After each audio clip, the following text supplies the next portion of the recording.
Hello students, next हम करते हैं हमारी कैनोनिकल फॉर्म। कैनोनिकल फॉर्म किस टाइप की होती है? जहाँ पे r are plus s into s plus T into t plus function हो हमारा x y z p q का फंक्शन हो। ठीक है, ये होते हैं हमारी कैनोनिकल फॉर्म। अब ये कह रहा है आपके 6 चैप्टर में का नाम क्या है आपका?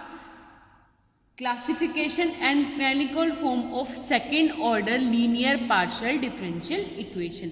लीनियर पार्शियल डिफरेंशियल इक्वेशन की सेकेंड फॉर्म है। इस एक्सरसाइज में हमें क्या करना है? जो हमारे पास कैनोनिकल फॉर्म हो वो तो ठीक है, जो कैनोनिकल फॉर्म नहीं है उसको रिड्यूस करेंगे कैनोनिकल फॉर्म में। ठीक है, तो यहाँ पे इस एक्सरसाइज में सिंपल स्टेप्स बता रही हूँ। आपका फर्स्ट स्टेप है write the given equation in the standard form. जो गिवन इक्वेशन दे रखी है उसको स्टैंडर्ड फॉर्म में लिखो। R are plus S S plus T into T. R S T, R क्या होता है आपके पास? Curly square Z by curly X square. टी क्या होता है आप लोगों के पास? Curly square Z by curly Y square. ठीक है, एस क्या होता है? Curly square Z by curly x into curly y. आगे बात समझ में। अब हमारा फर्स्ट स्टेप कौन सा है कि यहां से लेंगे एस टी ये और आर ये, इसकी फॉर्म निकाल के देखेंगे कौन सी?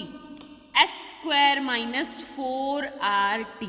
अगर वो ग्रेटर देन 0 है तो हाइपरबोला, लेस देन 0 है तो इलिप्स, और इक्वल टू 0 है तो पैराबोला। ये चीज मैं आपको पिछली वीडियो में बता चुकी हूं, अब सिर्फ स्टेप रिवाइज करेंगे।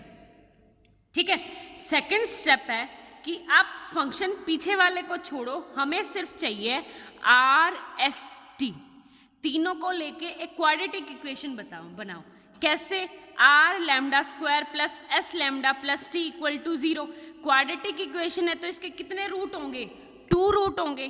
तो फर्स्ट वाले रूट का क्या नाम रखेंगे? लैम्डा 1, एंड सेकेंड वाले का क्या नाम रखेंगे? लैम्डा 2। ठीक है, दोनों का क्या करेंगे? थर्ड स्टेप लिखना है। क्वेश्चन में भी आपको ऐसे ही लिखना है, स्टेप 1, स्टेप 2, स्टेप 3, स्टेप 4। इससे जो है एग्जामिनर बहुत इंप्रेस होता है और मार्क्स जो है पूरे देता है, और एक स्टैंडर्ड वे भी करने का यही है। अब आप लोगों को क्या करना है कि लैम्डा 1 और लैम्डा 2 जो 2 रूट्स मेरे पास आए हैं वो किस टाइप के हो सकते हैं? या तो वो रियल एंड डिस्टिंक्ट, दूसरा रियल एंड इक्वल, तीसरा कॉम्प्लेक्स, प्योरली कॉम्प्लेक्स जिसमें आयोटा हो। जब भी अगर कॉम्प्लेक्स हो तो एक दूसरे के कॉम्प्लेक्स कंजुगेट होते हैं। ये चीज आप लोगों को पता है? तो आपके 3 तरीके होते हैं, चाहे कोई हो। स्टेप थर्ड सब में सेम रहेगा। dy by d x plus lambda 1 equal to 0, dy by d x plus lambda 2 equal to 0, और इसको क्या करेंगे? x के विद रिस्पेक्ट में इंटीग्रेशन कर देंगे। इंटीग्रेशन करके 2 फंक्शन बनेंगे, एक तो this function x(c2), function f1 xy का निकलेगा equal to c1 constant, f2 xy का निकलेगा c2। एक को नाम दे दो u और एक को नाम दे दो v। आगे बात समझ में। अब काम करते हैं फोर्थ स्टेप। फोर्थ स्टेप क्या कहता है आप लोगों के पास कि लेट अस टेक, क्या लेना है? u equal to f1 xy और v इक्वल टू f2। जो मैं रिपीट कर चुकी हूँ, इसको u और इसको v अलग अलग मान लो। दोनों को मानने के बाद आगे क्या करना है? अब वैल्यू चेंज होगी। अगर आप लोगों के पास क्या है? रियल एंड डिस्टिंक्ट, फिर तो जैकोबियन मेथड लगा के चेक करने की जरूरत नहीं है क्योंकि वो इंडिपेंडेंट होंगे। अगर दोनों के दोनों इक्वल आ जाते हैं, लैम्डा 1 लैम्डा 2, अगर लैम्डा 1 लैम्डा 2, फोर्थ स्टेप कब करना है वो देखो। रियल एंड डिस्टिंक्ट आ जाए तो फोर्थ स्टेप को डायरेक्ट स्किप करो। अगर रियल एंड डिस्टिंक्ट नहीं आते हैं, इक्वल होते हैं, तब क्या करते हैं? If lambda 1 equal to lambda 2 then we will get only one function. यहाँ पे एक फंक्शन मिलेगा सिर्फ u, क्योंकि लैम्डा 1 और लैम्डा 2 तो बराबर है। अब आप लोगों के पास क्या है कि हमें v चूज करना है अपनी मर्जी से। जब भी हम अपनी मर्जी से चूज करते हैं तो इसका मतलब हम कोई भी फंक्शन चूज कर सकते हैं, लेकिन बस एक कंडीशन है कि u और v लीनियरली इंडिपेंडेंट होने चाहिए। और लीनियरली इंडिपेंडेंट पता कैसे चलेगा? हम जैकोबियन निकाल के दिखाएंगे। जैकोबियन हमारा होता है curly u v upon curly x y equal to non zero आना चाहिए। इसका मतलब वो लीनियरली इंडिपेंडेंट है। अगर वो इक्वल टू जीरो आ जाता है तो एल आई नहीं है, अगर equal to not equal to zero आता है तो वो एल आई है।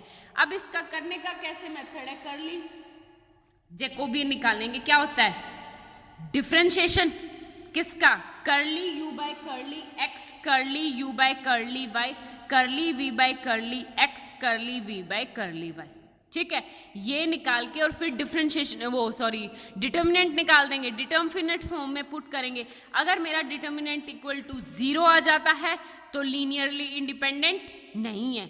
अगर मेरा डिटर्मिनेंट नॉन जीरो आता है तो इसका मतलब लीनियरली इंडिपेंडेंट है। आगे बात समझ में, ये है हमारा फोर्थ स्टेप। अब बात करते हैं नेक्स्ट, मैंने इसी स्टेप में मर्ज कर दिया। अगर आप लोगों के पास प्योरली कॉम्प्लेक्स नंबर आ जाए, purely complex alpha plus iota beta alpha minus iota beta, इसने कहा कि अब की बार जो यू वी हम अलग अलग फंक्शन ले रहे थे ना, तो यू वी फंक्शन अलग अलग नहीं लेना, क्या लेना पड़ेगा, अल्फा को और बीटा को दोनों को सेपरेट मान लो और उसकी फॉर्म में फिर क्या निकालना है, P Q R S T. अब आप लोगों का है नेक्स्ट फिफ्थ स्टेप, सिंपल सा है, मेन स्टेप यही है, सब्सटीट्यूशन द वैल्यू ऑफ। अब की बार क्या पुट करना है, P Q R S T की वैल्यू पुट करनी है। किस फॉर्म में, यूवी फॉर्म में या अल्फा बीटा फॉर्म में, दोनों को पुट कर दोगे तो क्या हो जाएगा, आपके पास कैनोनिकल फॉर्म बन जाएगी। उसके बाद आप लोगों को क्या निकालना है, सिंपल सॉल्यूशन, जो ऐसे हम पीछे कर चुके। आगे बात समझ में, नेक्स्ट वीडियो में अपलोड कर रही हूँ आप लोगों के पास 3 वीडियो अपलोड करूंगी, आपकी तीनों एक्सरसाइज कवर हो जाएंगी। फर्स्ट वीडियो फॉर अगर मेरा रूट क्या हो, first real and distinct, second जहां पे रियल तो होंगे बट इक्वल, ठीक है, एंड थर्ड विच वन, जहां पे u एंड v क्या हो, अल्फा लैम्डा 1 और लैम्डा 2 क्या है, अल्फा प्लस आयोटा बीटा और अल्फा माइनस आयोटा बीटा, इसका मतलब कॉम्प्लेक्स कंजुगेट हो एक दूसरे के। आगे बात समझ में, तो ये आपकी 3 एक्सरसाइज कवर हो जाएगी, 6.2, 6.3, 6.4। Thank you so much.